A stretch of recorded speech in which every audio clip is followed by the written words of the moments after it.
Welcome to the Daily Bitcoin Podcast, where knowledge meets financial freedom.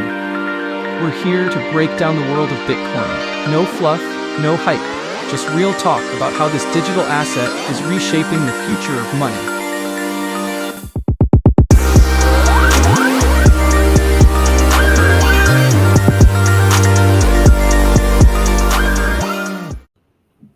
Let's see. Okay.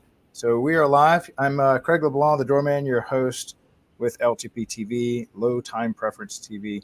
I was scrolling through my Twitter feed and I was looking, I just finished interviewing another doctor that was speaking about sun exposure and stuff. And I ran across Dr. Jack and started reading his profile, especially his pinned post. You should definitely look into that. If you go into his profile, he's got like 23 points that does a really good job of explaining the benefits of sun exposure with a lot of it looks like science and data that back it up. So I asked him if he wanted to come onto the show and maybe elaborate more, because I think this is something we need to get out to the community and to the listeners. So welcome to the show, Dr. Jack. How are you doing today? Good. Thank you. Maybe if we can just go back and say kind of where you came from, your history, even back to your childhood. I always like for people to understand the upbringings of people before, to give them a little context, and maybe they can identify with your background and see a similar journey for themselves. Well, my ancestry is from Northern Europe, around the 59th latitude. My family came over in the immigration wave between 1870 and 1910 through Ellis Island. My grandmother and grandfather on both sides settled in New York City. One settled in Yorkville of Manhattan, which at the time was filled with Irish and German immigrants. And then the other one settled in Queens. What happened after that? No one in my family had ever been through college. I was the first one that went through. I came from a very poor family in New York. So the first, I guess, time that I was orange pilled was actually by some very wealthy people that my father used to work for. And the lessons I got taught, it's really interesting to be very poor in the richest city in the world. Why? Because you get a very interesting perspective about how the world works. And basically from my interaction between my own family and the people that I was exposed to in New York, I realized that if I listened to my family, I would wind up having the same outcomes they did. And if I sat down and opened my ears and shut my mouth and listened to the rich people, how it was they became rich in the United States, since we're all immigrants to begin with. And what I began to realize at that time, because this is before I actually went to college, that I needed to understand kind of how money worked. And at that time, I was very interested and pushed to actually go work on Wall Street with Goldman Sachs. The person who introduced me to money was a guy tied to a banking cartel, Sterling National Bank, the CEO. Him and his wife kind of taught me everything that I needed to know about money, banking, fractional reserve banking, how it works, what the history was, and what. How old were you when you learned all this? This is probably 13 through 15, because I started college. I started college when I was 15 and a half and graduated at 19. Wow. And when I came out, the mistake probably that I made, I decided after getting schooled by the Silberts in New York that I didn't want to be a banker. I actually walked in his shoes for 3 years. He had me work for him in the city. And I said, this isn't really for me. I do want to be wealthy, but I don't want to do it this way. And instead I chose the path of playing either professional sports or becoming a doctor. And then my mother further distilled that in me by bribing me with a car to stay home and pushing me to be a doctor, because at that time, no professional athletes were making big money. At the time, I think Dave Winfield was making $1 million a year for the Yankees. That was the top echelon. when all the doctors that lived in like Mr. Silbert's building were making millions of dollars a year, on Fifth Avenue and Park Avenue. Mm-hmm. So I wound up going the medical route. Lost a lot of connections with, the things that I grew up with in New York. But as I told you before we started to record, it becomes very, very interesting when you realize growing up as a poor kid in the richest country of the world and the richest city in the world, you get a very interesting perspective. It actually keeps your mind open. So when I went through medicine, I was very, very good about what I did. I was very efficient as well. I finished, I skipped 2 grades in school. I finished college very early. That allowed me to move to the next part of my life, which was becoming a dentist. When I became a dentist, I was at the top of my class, and then finished that a year early, which blew people away. And then I went down and gave a year to LSU to become an oral surgeon. And when I was down there for a year, I got introduced to the neurosurgeons. And long story short, I shaved a lot of time off the dental training, and then I was offered the opportunity to become a neurosurgeon. And you came to LSU, Baton Rouge, Louisiana? You talking about? Well, not Baton Rouge. It was actually in New Orleans. The two medical schools in Louisiana and New Orleans and Shreveport. Right. Well, that's where I'm from, so I know that area well. I'm in New Orleans. LSU undergrad is at Baton Rouge, but LSU and Baton Rouge has nothing but the college. The professional schools are elsewhere in the state. So once that happened, I trained at Charity Hospital. And again, this was another juxtaposition to take a Yankee in the Deep South and put me in even a poorer area than, what I was used to in New York, growing up as a poor kid in New York. So I got another perspective that actually helped me, mixing this all together with the things I had learned from the bankers who trained me. And when I came out of my residency, I realized probably, I would say within 3 or 4 years, that everything I was taught, I had to have an open mind about, because many of the people that I performed it on weren't getting better. And that kind of told me that many of the things I was taught were probably false truths. In Bitcoin parlance, this was, fiat shitcoin stories were actually buried in the base of medicine. Now, this is before, Bitcoin was out there. I think this is the reason why my story is a little bit different than most people. Mm-hmm. I was decentralized before Bitcoin was ever thought of. And I was decentralized because I realized that nature was fundamental in human thriving, survival, and doing well. And I also realized very, very early on from the lessons I learned from the Wall Street banker that time was our most valuable asset. It wasn't money. He actually instilled that in me early. He said, when you have to make a decision between time and money, you should always err on the time side, not the money side. And I always thought that was a very unique perspective from a guy who's a multi-millionaire. We're not talking a little money. He lived in a penthouse on 75th and 5th, in New York, which is, right now to buy that apartment is probably $200-300 million. So this is in the mid, I'd say early 80s, mid 80s. And when I finished residency around 2005, I had this kind of come to Jesus moment when I had my own health issue. And I realized that if I used the prescription that centralized medicine was teaching all the doctors, that it didn't get me better. So what did I do? I gave crazy a chance. I said, what I'm going to do? I'm going to use the decentralized networks in nature to see if I can get myself better. And lo and behold, even when I didn't believe it in the beginning, when I used light, water, and magnetism, specifically light and temperature, to control my circadian biology, the things that broke down in me when I was a resident for 13 years, getting, a dental degree and a medical degree in neurosurgery training, actually helped me tremendously and actually started to make me a better doctor, better neurosurgeon. My patients started to have better outcomes. It got so popular where I was practicing in Nashville that I was asked to do a TED Talk.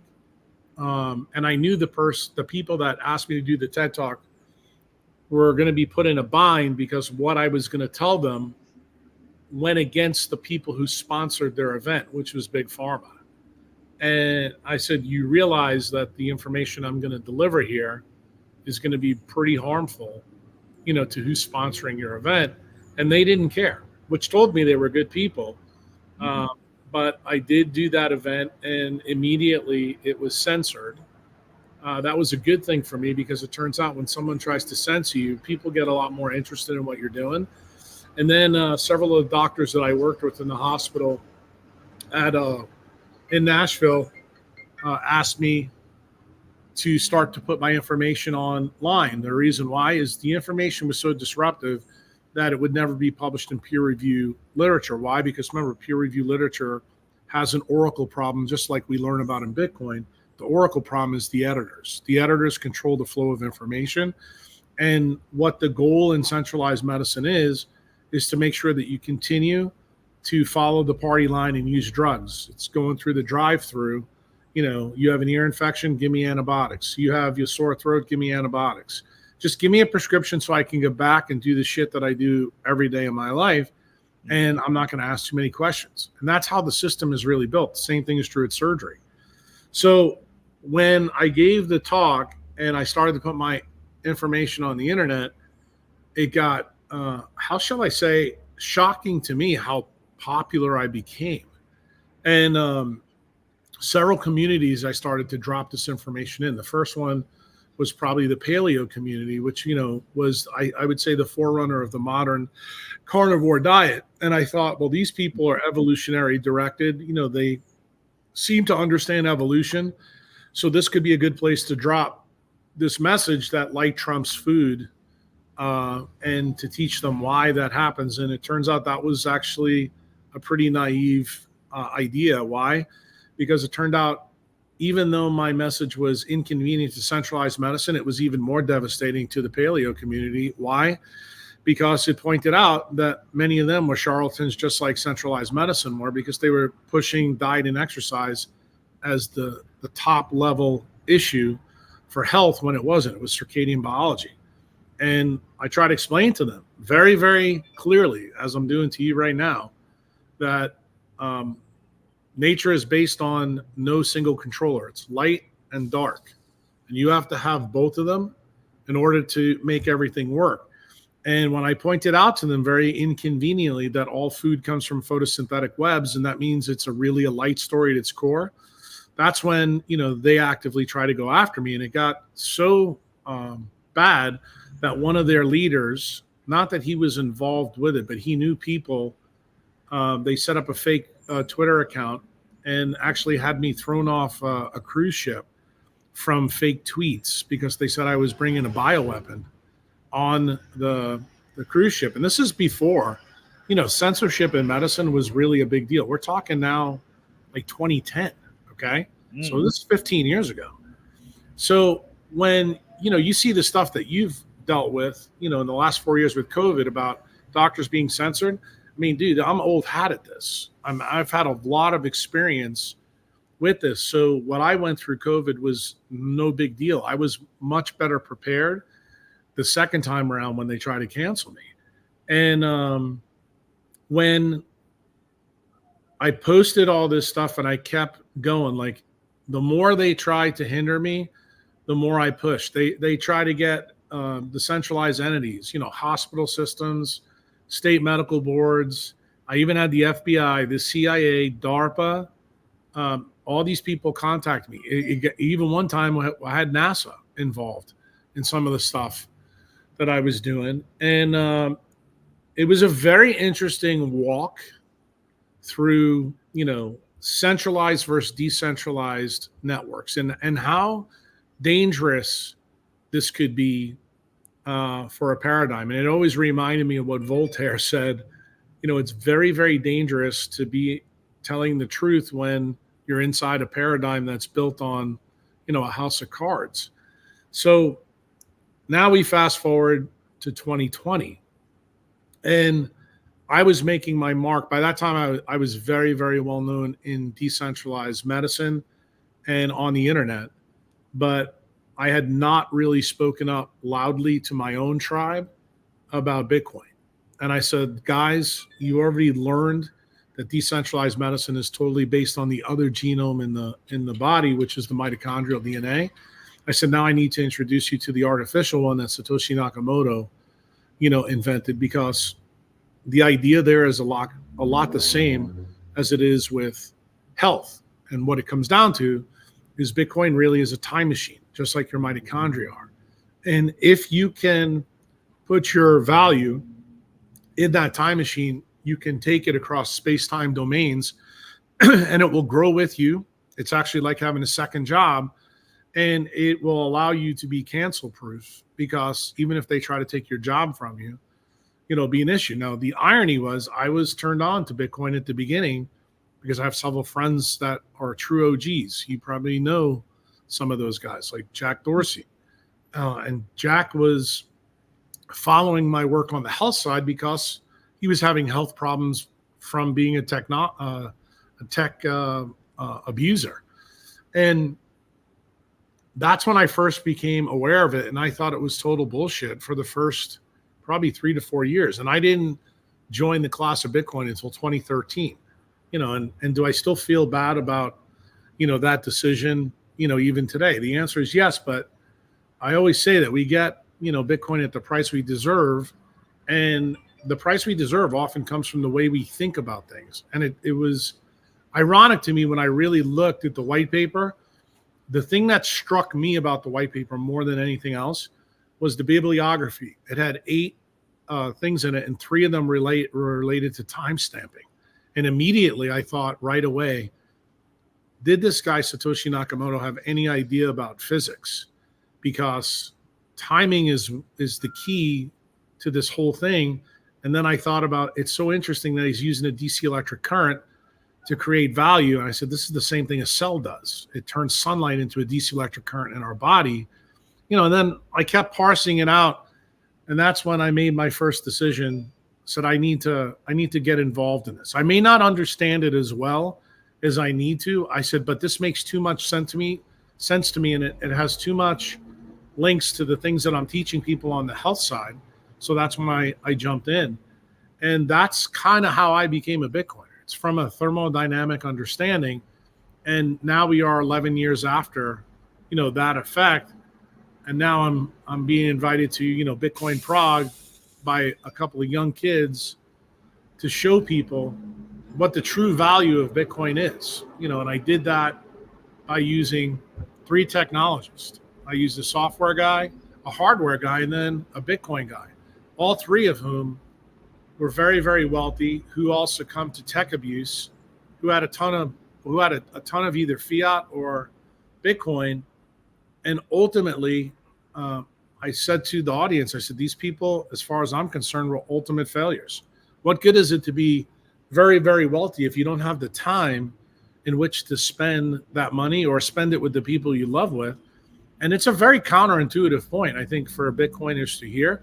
But since most Bitcoiners are probably below the age of 45, I think it's a very good opportunity to explain to them, because here I am, a boomer, because millennials tend to think that boomers don't get Bitcoin. That's certainly not true in my circle of friends. Many of the boomers actually understand it better than millennials do. And the reason why is we've been fucked, by the banking system longer than you guys have. And we also, I understood it because I was canceled. And by virtue of trying to cancel me 15 years ago, this affected, my ability to practice medicine, made me very unpopular in centralized medicine. But it didn't matter because my Bitcoin actually made me more money than I could make as a neurosurgeon through this whole process. So what did I do? I chuckled at the attempt at blocking me. And I said, you know what I'm going to do? I'm going to become a spokesperson, for this way of life, never realizing that I would actually ever talk about Bitcoin and how it relates to this story.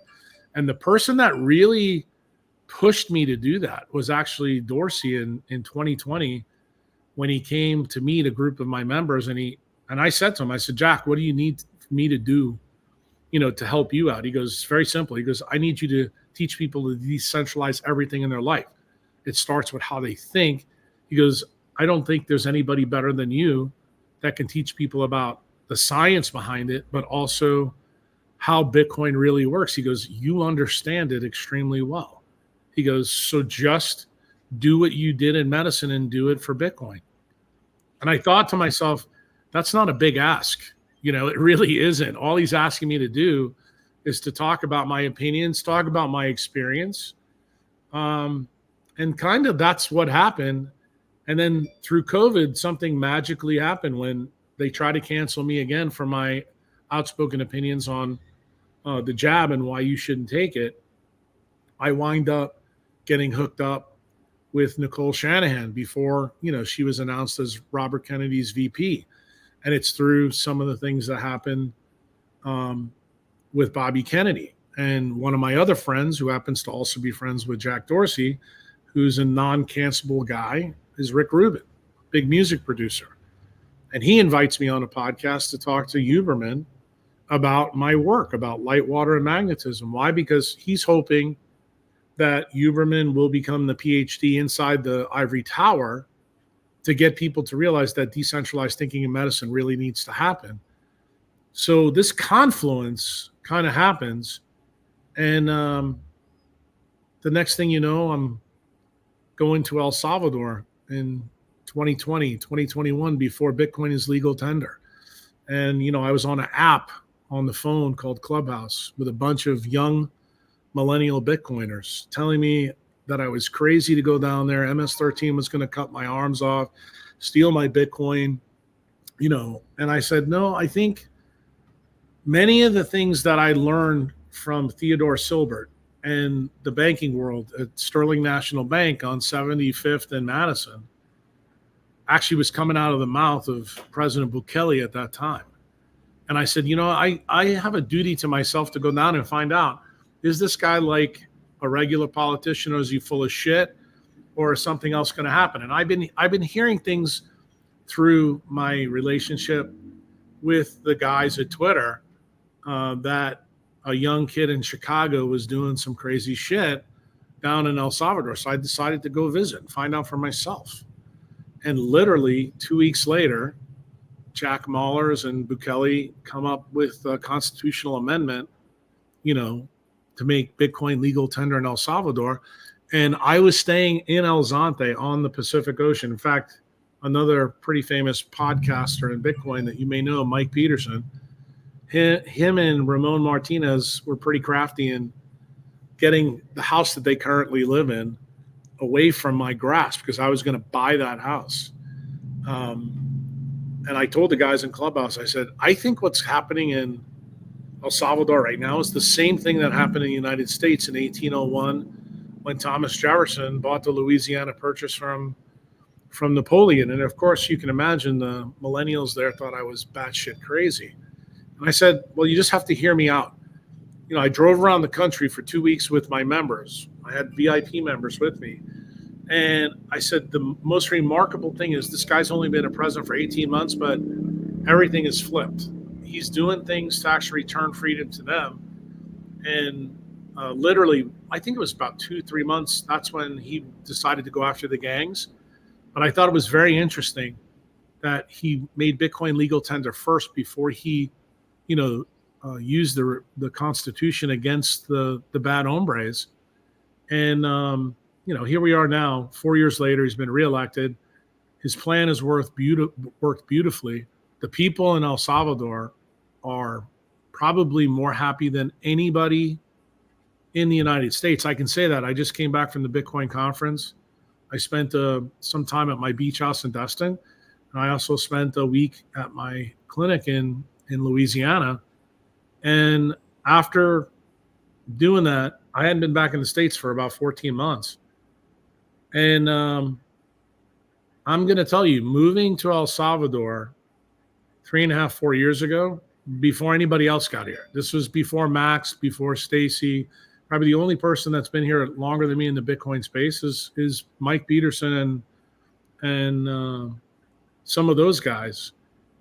And I will tell you that I think this was the right decision for me. Why? Because it's brought the two worlds, the decentralized medicine and decentralized money together, so that I could have a conversation with a guy like you and tell you what's the genesis, like where did it go? And I think how it starts is, in my opinion, not the most important part of the story. I think the most important part of the story is how has this story evolved?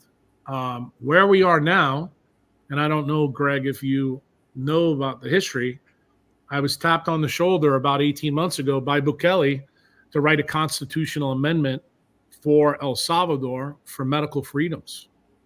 And I wrote that amendment, gave it to the president. He needed to change some laws to get this law passed. Why? Because it's extremely restrictive.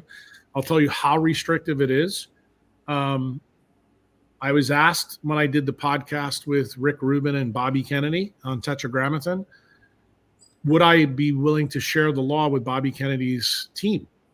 And Bukele gave me the okay to do that. I sent it to Bobby Kennedy. I spoke to him on the phone and spoke to his healthcare attorney. And Bobby told me that not even Ron DeSantis could get this law passed in Florida. That's how tight the law was. And then he contacted Aaron Siri to call me up because Aaron wanted to help me rewrite the law so that it could be passed. And I'm like, Aaron, I don't think you understand. It's already been accepted by President Bukele to send to the legislative branch. This is going to happen in El Salvador. Wow. And he was kind of like, you got to be kidding me. And I'm like, no. I mean, and I got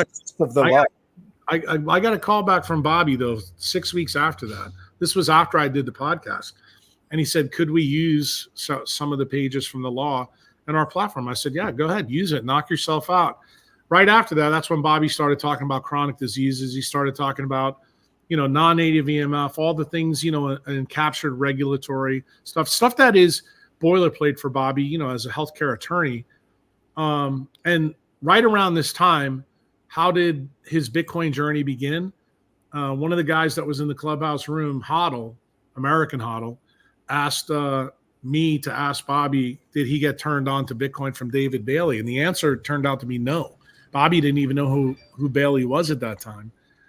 And Bobby told me directly, he goes, well, I got this big Monsanto, suit, and I decided to YOLO in most of my money into Bitcoin at that time. This is all at the same time he was learning. And the reason this story is important, Craig, to get out is it was very similar to my own story. I YOLO'd in at $98 a coin back then without really knowing truly what Bitcoin was. And Bobby's YOLOing in after he gets this Monsanto award, and he gets up to speed. And, he was just at the Bitcoin conference in Nashville and told the audience that, look, I'm now just like you. I'm a Bitcoin maxi, and most of my wealth now is in Bitcoin. Now, you may not agree with everything Bobby says, but I have to tell you that when I saw his introduction to Bitcoin, when I saw his introduction to medical freedoms, this really endeared him to me in a big way. Why? Because I don't trust politicians. And I try to tell you the story. I didn't trust Bukele when I came down here either. Mm-hmm. But the one thing I can tell you is that President Bukele and Bobby have very similar threads to him. They care about freedom. They care about freedom in money, and they care about freedom in medicine. Therefore, those guys, they get my trust, they get my vote until they break the trust or they break their promise. And I think the reason I support people like that, just like I agreed to come on your podcast, anybody who supports freedom in money and freedom in healthcare, we should champion. These are the people that ultimately are going to help us. And they're going to help us whether you believe the stuff that I teach about health or you believe the stuff that you talk about on your podcast about money. That ultimately, what's the benefit to all of us that are listening to this now? It's that we get more time. And we get the time to spend with our family, to the people we care about, the people we love, and do the things that we want to do so that nobody can encumber us in our decision-making process and our choices. Our choices are free from tyranny, and we have personal sovereignty. So Sorry, this was a long rant, but that is the entire story about how I got into Bitcoin.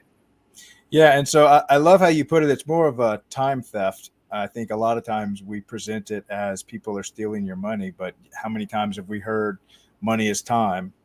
And so people are not, they're stealing something even more valuable than your money. The most valuable asset we have. That's right. I mean, when you put it that way, I remember Robert Breedlove used to talk about, all the time he'd send tweets about inflation as taxation without, representation. I actually think that that's a docile way to describe inflation. I think time theft is the way. And, when you flip this around, I would ask a guy like Robert Breedlove. I actually had dinner with Michael Saylor in Prague. I actually told him straight to his face. I said, people will spend millions of dollars in my clinic if they have a GBM tumor and they're going to die in a year to get an extra 4 or 5 months. I said, that tells me as a doctor, the time is pretty valuable to people. They'll do extraordinary things when time is subtracted from them. So why am I delineating this story with you? Maybe we can talk to the people that don't have brain tumors or are actively dying at a faster rate so that they make better decisions while they're alive so they can thrive. See, that's really the story of decentralized medicine. It's a facade of Bitcoin that I don't think Bitcoiners see. I mean, I said on the stage at Prague, and I probably took some shit for it, but I look at Hal Finney as the ultimate failure in Bitcoin. Brilliant guy, talks to Satoshi, but through his abuse of technology, likely gets ALS and he dies. And all of us miss him. We all saw the pictures of him running marathons. Doesn't mean that all those things that centralized medicine told him were healthy for him, like eating a healthy diet and running in marathons, did it do any good for him? The answer is no. The same thing is true at Steve Jobs. Same thing is true at Paul Allen. So maybe the guys who aren't sick, the guys that are leaders in Bitcoin now, the guys who are leaders in politics like Bobby, maybe we can start asking better questions so that the people that do have lots of money, who are going to be able to save people down the road because they have a ton of Bitcoin, can start pulling people back into, the life raft and say, hey, look, guys, time is the most valuable asset. Let's all get on the same page. I mean, we don't have to like each other, but if you're decentralized and you're thinking about money or health, as far as I'm concerned, you're my target audience. If you are not, if you are centralized, you believe Dr. Fauci, you believe, in some of the things that Trump supported, like Operation Warp Speed, you're not my guy. And I make no bones about this when I tell you this, Craig. I have no issues with those people going by the wayside. Why? Because that's what evolution has taught us. That's why we have 5 extinction events. Nature cleans up her nasty mistakes very quickly, and she does it on her terms. And I think we're seeing that in Bitcoin terms, in terms of how fiat is dying throughout the world. I mean, just look what's happening in the U.S. Treasury market the last 4 years. All rich people, like the Theodore Silberts, who are now dead, if you ever thought in a million years that he would have saw the Treasury market do what it did the last 4 years, that's basically how his business was built. Rich people YOLOing their money into bonds and riding high interest rates all the way down for like 40 years. You basically, it was guaranteed return. That's no longer the case. And it's because money is failing, and it's failing in different zip codes at different rates. Here in El Salvador, it failed because of their first civil war. That's why they use U.S. money. But Bitcoin is now the insurance policy for when American money fails. And that's how Bukele thought about it. I just wonder when it's going to be like your audience, like the Americans that listen to this podcast who have, hundreds of thousands of dollars in the bank and don't realize that that money is now at risk way more than Bitcoin is. You now have, BlackRock, you now have custodians, of Wall Street, the Theodore Silberts of today, the Jamie Dimons, tell you it's rat poison, but yet they're all selling it to people in America. Why? Because they just heard Bobby and Trump in Nashville say, we need to make this a reserve asset so that we can maybe save our paper money Why? Because this is an asset that's immutable. It's got tremendous value and scarcity. It has things about it that nothing else in history of man has ever presented itself. Yeah. That to me is a good idea, and maybe there's a lot of people that are not in our tribe that begin to listen to a podcast like this and say, I've never thought about it this way. Right. Now, I did want you to maybe give like a 5th grade level prescription to those that don't understand anything about the power that sunlight has over your health. So that, like in the earlier part of your story, you had said the carnivore diet people, the workout people did not realize how important it was. So can you kind of break that down a little bit? Maybe just start to say, look, basically you need to be outside for this many hours in the morning, in the evening. You can't start like that, because that you just asked me to give you a centralized approach to decentralized medicine, and I will never do that for you. This is about as easy as I can make it. All right, go ahead. Think about 5,000 years ago, the ancient Egyptians built a monument at the 28th latitude that looks to the east, all 4 extremities grounded. It's called the Sphinx. Why'd they do that? Why is their name of their god Ra named after the sun? Even the ancients knew there was something magical about the light from the sun. Every single ancient civilization, the Incas, the Aztecs, the Mayas, all of them, they knew the power of the sun. What the powers to be today in the Western world want you to believe, they want you to believe Bill Gates, dermatologists, and ophthalmologists are right that we should block the sun. You know why they believe that? Because it creates profits for them. That is absolutely a shitcoin opinion. So, what is the number one thing that Bitcoiners need to do so that you can begin to protect your stack? This is better than self-custody. It's actually better than cold storage. It's called seeing the sunrise every single day of your life from today forward. If this is the first time you've ever heard this advice, that's what you want to do. The second side of the coin is to make sure when the sun sets, wherever you live, make sure that it stays as dark as possible in your world. If you do those 2 things right, you will live a long, prosperous life with your family and your Bitcoin. And then you can start to talk to BTC sessions about self-custody and wallets and all that. But you need to get the story of sunrise and sunset absolutely correct to protect your health. It's that simple. Now, your next question is, well, how does all this work? That's when I got to split your head open and teach you a little bit of quantum physics. That's where my neurosurgery training comes in. I would tell you, you're probably far better than trying to learn that on a podcast, signing up for Patreon. Go read my book on Amazon. Probably the easiest way is go look at my Twitter feed. My Twitter feed will blow your mind when you read some of it. If you really want to be stunned, put your disease and my name in a Google box and voila. You have to remember, I have 20 years of content, Greg, about this stuff. I didn't pull this shit out of my ass. Everything that I believe actually comes from a fundamental law of nature, which is based on physics, which is the foundation of all the sciences. So there's nothing that I will ever teach you that is Jack Kruse's opinion.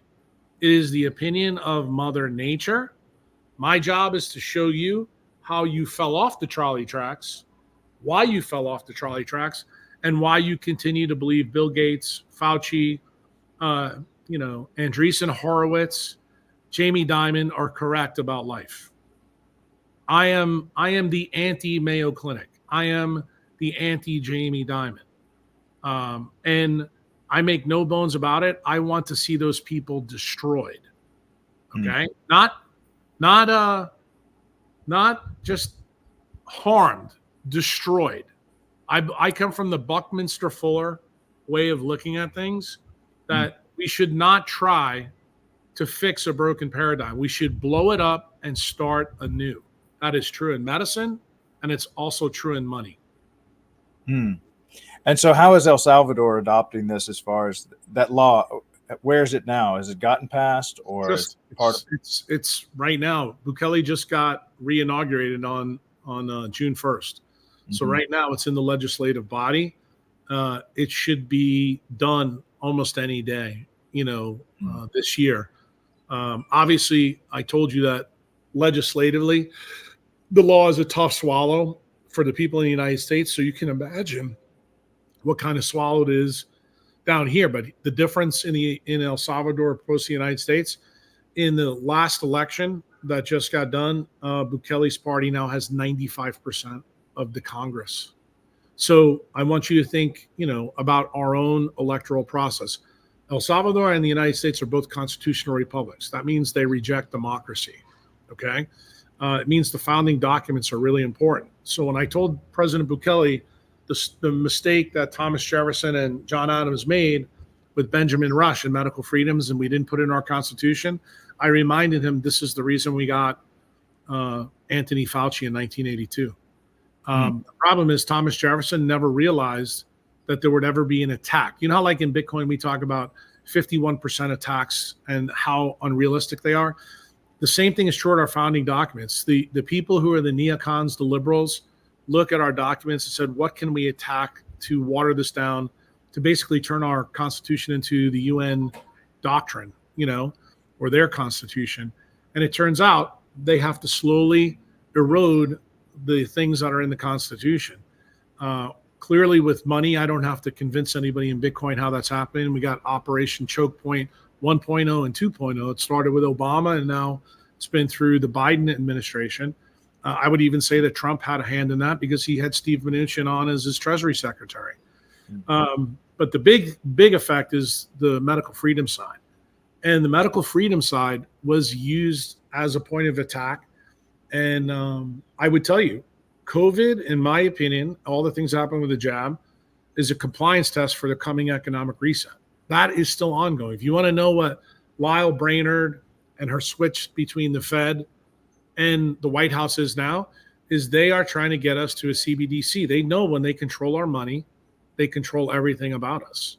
And, if you go back and read the Federalist Papers about the arguments that went on between Madison, Jefferson, and Alexander Hamilton, the reason why Aaron Burr, the vice president of Jefferson, shot and killed Hamilton is over this issue. The issue that we're having today in 2024, that banks are fundamentally a bad idea.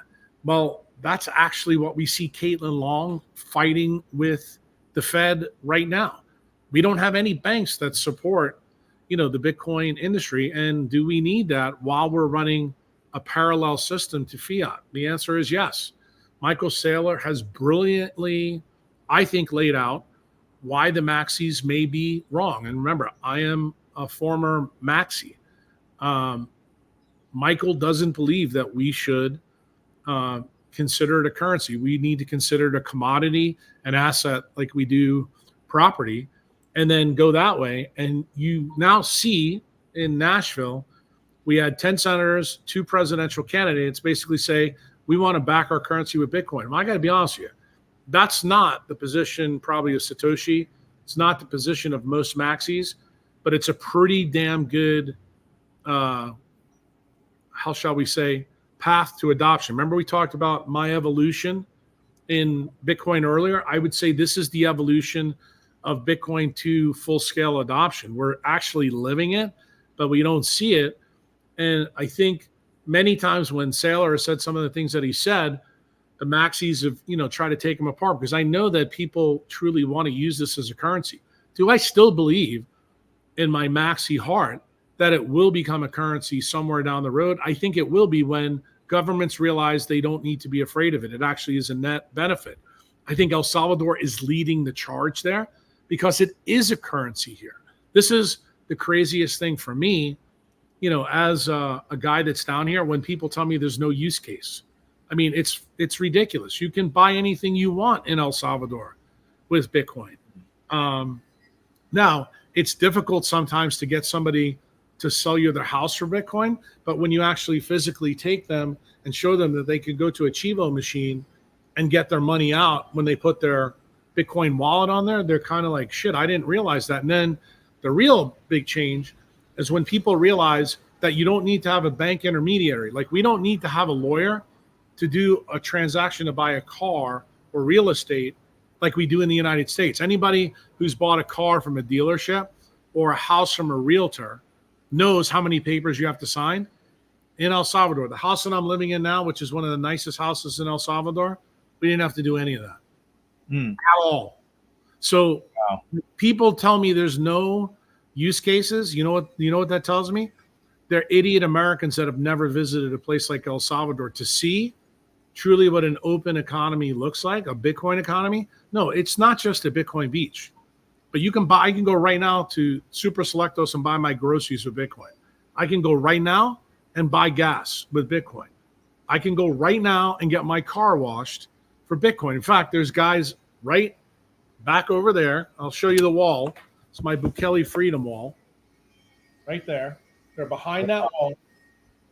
And they are building me a teak deck so that I can see the sunrise and sunset every day with Bitcoin. So don't tell me there's not a use case. And I will tell you, the guy who's building the deck, he's never done a Bitcoin transaction. And I explained to him how to do it so that I don't get cropped with taxes. He doesn't get cropped with taxes. And he was stunned. And when he saw how fast the transfer, he goes, so I don't have to wait for this money to clear. I said, no, bro, go buy your wood. Go get all your stuff. Go hire your guys. I said, not only that, I made them all download, wallets. I made them all download Strike. And I paid them, via Strike right here. And they all looked at me like, this is freaking amazing. I got my money right away. Yeah. Now, do you foresee the El Salvadorian population being similar to maybe Singapore, how they capitalized on? No, I think they're better off. You know why? The government here is all the things that people in Singapore have benefit of. So does El Salvador. They don't have to pay taxes on their Bitcoin here either. But you know what the bigger benefit is here? Bitcoin is legal tender here. Singapore doesn't have that. So this is the center of the Bitcoin universe. Let me just tell you something. And this is going to piss off your audience. You're not a true fucking maxi until you get your ass here and see what it's all about. Like, it's really interesting that guys can sit on Clubhouse, they can sit on Twitter and talk shit about El Salvador, kind of like Trump did, in his Michigan speech about Bukele. I got news to you.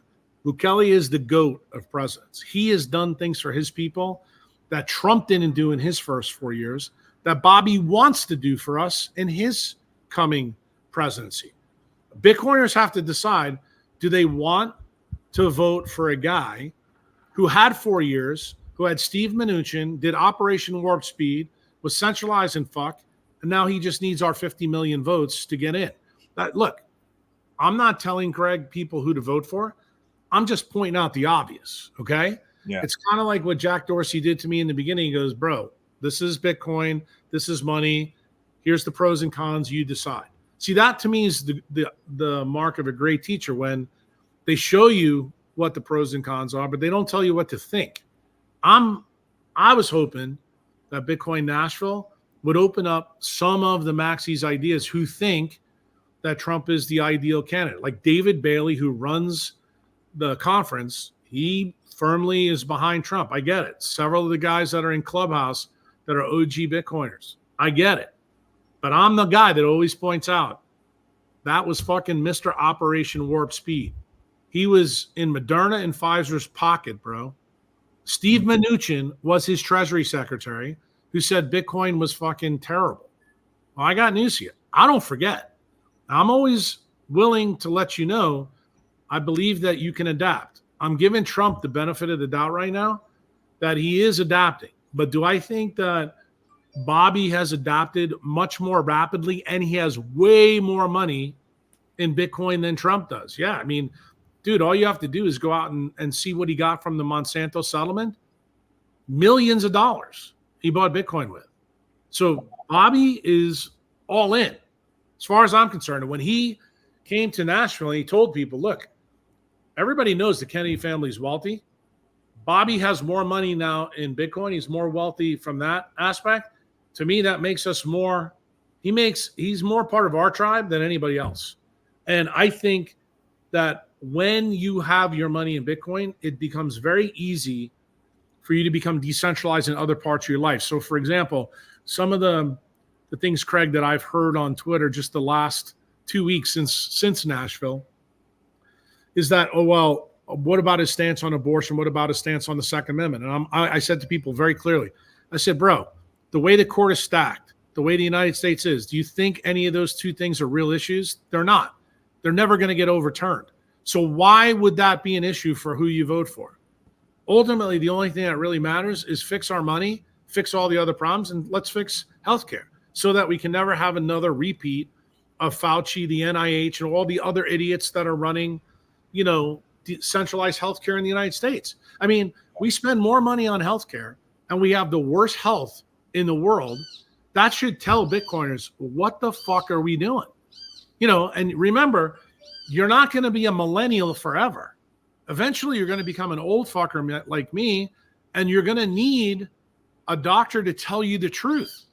Do you think these doctors they're trying to give kids puberty blockers and cut their breasts off and turn them into girls?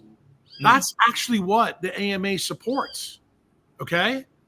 That's the problem. That's the reason why what I think both Trump and Bobby are trying to get through to people is we got to cut our dependence on the big Cantillon effect that Big Pharma has. They're the number one devastator as far as I'm concerned. Like, people think it's the banks. So like Caitlin Long, I think, thinks it's the banks and the Fed. I don't. I think it's Big Pharma. And the reason why, they are fueling all of this stuff by paying for the ads on TV. All the ads are paid for by Big Pharma.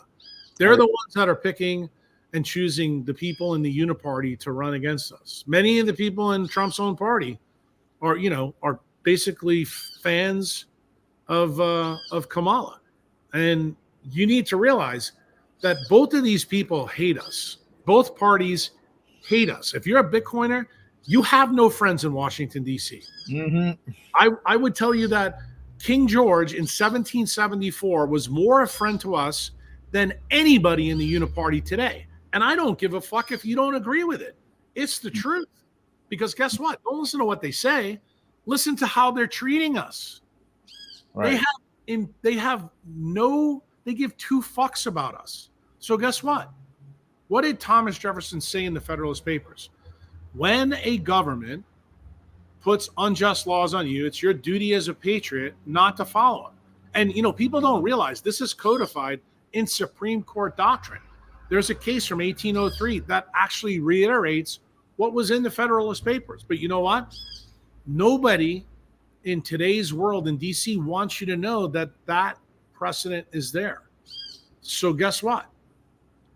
You may get your job taken away like you did in COVID. But now, 4 years later, the Supreme Court has finally caught up and they're making those people pay for the decisions they make. Well, guess what? We need to make every single corporation that took your job away, took your rights away, pay in fiat. And then hopefully you're not a dumbass that keeps the money in fiat in Jamie Dimon's bank, that you put it into Bitcoin. Not an ETF, Bitcoin. An ETF is not Bitcoin. Okay? It's not. That is the tribe that I look to build. That is the people that I'm speaking to. I don't speak to your whole audience. I guarantee you there's a lot of your audience I've already pissed off. Good, because you're not my target.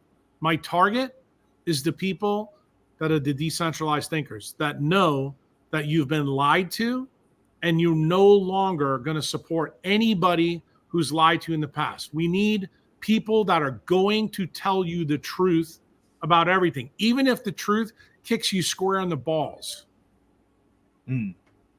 Now, can you describe the environment over there as far as the citizens that are moving there to El Salvador for the reasons that you're describing? How is that going? Is it still a tiny part? Do you really see an upwelling? No, it's huge. And I'll tell you the reason why. You know that El Salvador is a pretty small country. It's about the size of Connecticut or South Carolina. It's got a small population, only 5 million people. So that means you can move the needle quite a bit with tourism. If you look at from 2020 to 2024, El Salvador's economic boom is like everybody else, money's failing. And remember, we still use American money here. You come down to El Salvador, you see building everywhere. It's the most crazy thing you've ever seen. The country's being retooled, brand new roads, new library. I mean, all you have to do is go follow, Bukele's Instagram or his Twitter to see all the different things that are going on here. What is fueling that? The tourism that's happening here. Why? Because Bitcoin OGs are coming here. What is probably the number one group of people that I see here? It's Canadians, Australians, and Europeans that are loaded with Bitcoin who are just fed up with the tyranny in their own groups. United States people aren't the number one group of people here. And the reason why is we have been able to weather the storm better because I think we're the global reserve currency. We also are not facing some of the things that Europe is facing. We're certainly not facing what's going on in Canada, and we're not facing, what's going on in Australia.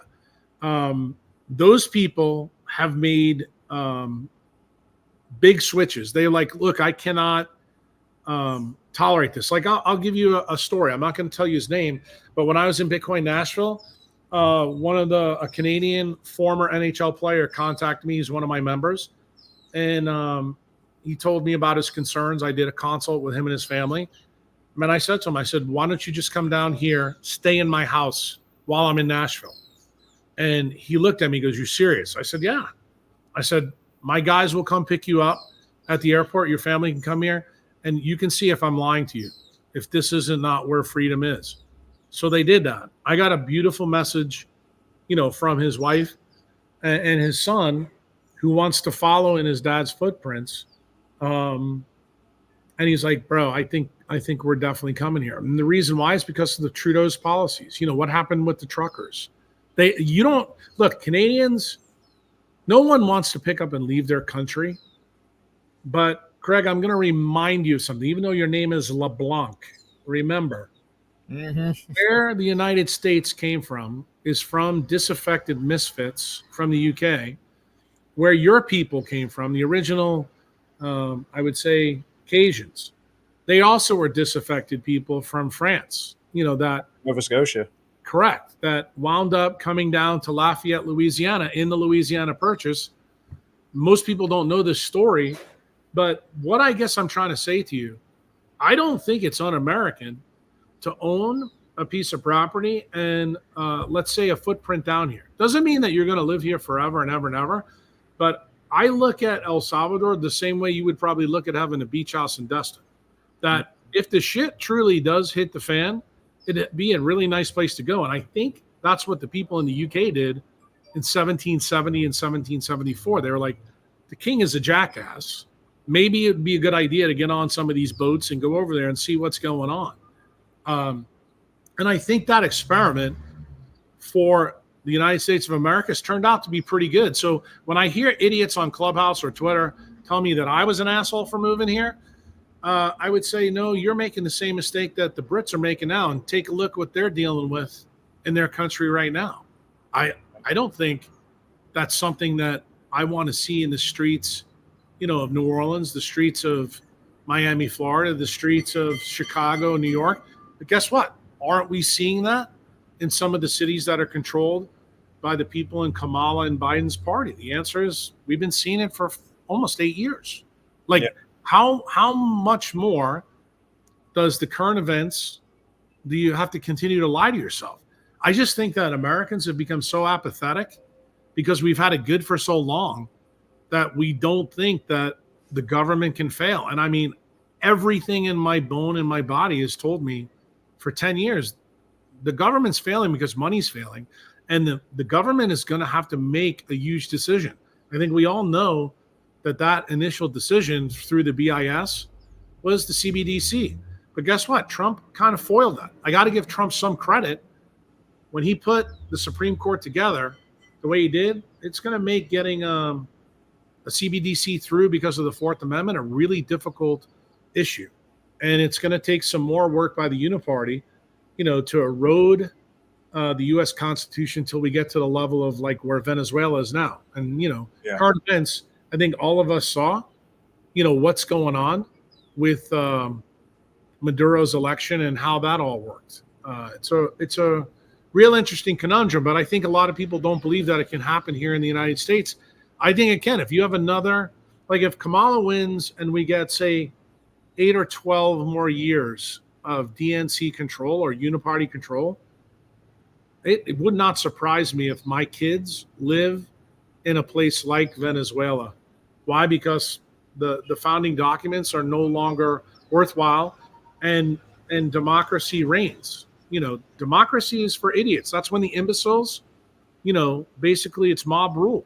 And this is the reason why every single great government before us warned us that democracy is not a problem. If you listen to DNC rhetoric, that's why they always use the word democracy versus constitutional republic. And it's part of the reason I brought you the story of what President Bukele asked me to do. He said, Jack, we need to write a constitutional amendment. Why? Because Bukele's not going to be the president forever. In other words, when you change the Constitution, it means the future becomes very difficult for future governments. And I shouldn't have to remind Americans of this fact. The Constitution is the rules the government has to play by. Don't forget that. They want to force and tell us what to do. That's not how the government was originally started. But that's how the people in power in Washington, D.C. want to change the narrative through propaganda. And remember, Obama is the DNC guy that changed the rule for propaganda. That just happened recently, where you now can use propaganda against your own citizens. That used to be illegal prior to 2008. And you are seeing it the last 12 years, dude. I cannot believe the propaganda that's being used by our intelligence agencies against us. Just look at the Trump assassination. Mm-hmm. Oh yeah, it's bad. So where can my audience find out more about your work, especially, on the sun exposure and all the stuff going on in El Salvador? Is it mainly just through your Twitter feed, or? No, I have a website, jackkruse.com, and it has forums associated with it. It'd take you probably 10 years to get through everything. Yeah. But I would tell you, go there because that's free first.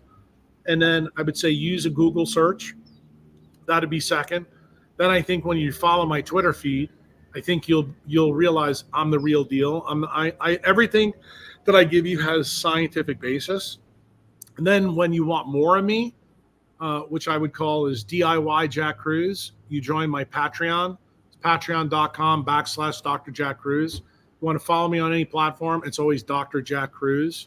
I have a lot of imposters, so just realize it's always Dr. Jack Kruse. That's a good sign when you have imposters. Yeah, and I got a book on Amazon, and probably the big thing is I have a tribe membership. When you decide you want more of my time, you want to hear more of my opinions on different things, you become a silver, gold, or platinum member, and then you get to spend a lot more time and get to ask me questions directly related to your medical problems. I'll be more than happy to answer them at that time. Fantastic. Well, I appreciate your time, and I'd love to maybe even have you back with a panel.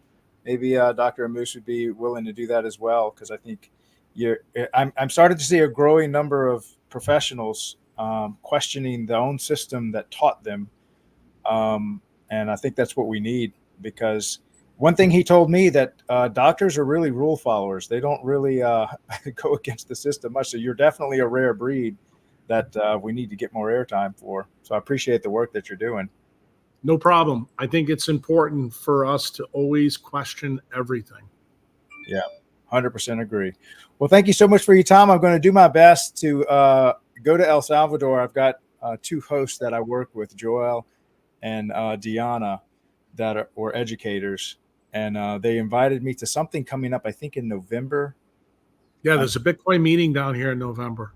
Yeah, that's the one I'm going to try to make. So hopefully, are you going to do that one as well? Well, I have my annual members meeting at that time. So I don't know if I'll be at that event. I'll probably be hosting my own down here in El Salvador for, my tribe members have been with me for a long time. Yeah, well, maybe I'll stay there about a month and just try to really get the lay of the land to see what I can do. Sounds good. Well, we look forward to seeing you down here. Fantastic. Appreciate your time, Dr. Jack. Thank you. Take care. Have a good day. Bye-bye. All right. That was Dr. Jack Kruse really fantastic neurosurgeon that has been doing a lot of good work for quite some time, really an expert in the industry. You can find more of his content on X, and from there it will lead you down a bunch of rabbit holes. You can join his tribe. But one of the great Bitcoiners that actually started outside of Bitcoin came in and really started to highlight Bitcoin to the people he was already working with, which I really love when that happens, that people study it, come in the right way, and then stand up to give that unpopular opinion. And that's definitely something he's been doing probably since he was a little boy. So we need more of those people that have an independent mind, independent thought, and are able to question the narrative, even if it's their own narrative. So I love that about the Bitcoiners. Really, I think that's a good part of the human race, that we can think we know something and we hold on to it for many years, but then we come across some new information and we're able to question our own beliefs. I think that's a sign of an intelligent person, that you can actually disprove something you've believed for quite a while. And I think we need to open our minds up to be more free thinkers like that. And that's how we kind of move forward as a civilization. So thank you so much, Dr. Jack, for coming on. Again, this is Craig LeBlanc, the founder of LTP TV, which stands for Low Time Preference TV. And I'll close with this. I don't know if y'all caught this. If not, go back and listen to it. But one thing Dr. Kruse talked about and highlighted is how there is a lot of time theft going on. And so it's not just about stealing your money, it's about stealing your time. And then what time you have, it's about controlling your time. And so for those holding Bitcoin or any assets at all, remember, the most important thing you have, the most valuable thing you have, is time. And you should protect that at all costs. And if you have to make a decision between time and money, go with the time, because your time is valuable. To spend with your loved ones, to spend on thinking, to spend on relaxing. If you have the ability to take a year off and really maybe reinvent yourself, question how you're living, health-wise, how you generate wealth, the people you're surrounding yourselves by, take the time and invest it there. Make sure you're not just working for that paycheck and that's all you're getting out of the time that you're giving to your employers, or how you generate wealth. So appreciate y'all listening, and we will have many more guest speakers like Dr. Jack, and we'll keep the great content coming. So appreciate y'all. Love y'all. Let's go stack some sats, and y'all have an awesome weekend. Thanks. Bye. Inflation is stealing your purchasing power, but what if there was a way to fight back? Enter Bitcoin, the digital currency that empowers you to take control of your wealth. Ever wondered why your money doesn't stretch as far as it used to? At the Daily Bitcoin Podcast, we educate, inform, and inspire. From expert interviews to breaking news, we bring you everything you need to stay ahead in the Bitcoin community. Market updates, expert insights, real-world use cases, and practical tips to navigate the Bitcoin economy. So whether you're a seasoned Bitcoin investor or just getting started, this is your daily dose of Bitcoin wisdom. Don't miss out. Subscribe now, hit that bell icon, and let's break free from the chains of inflation, one Bitcoin at a time. The Daily Bitcoin Podcast, your gateway to financial freedom.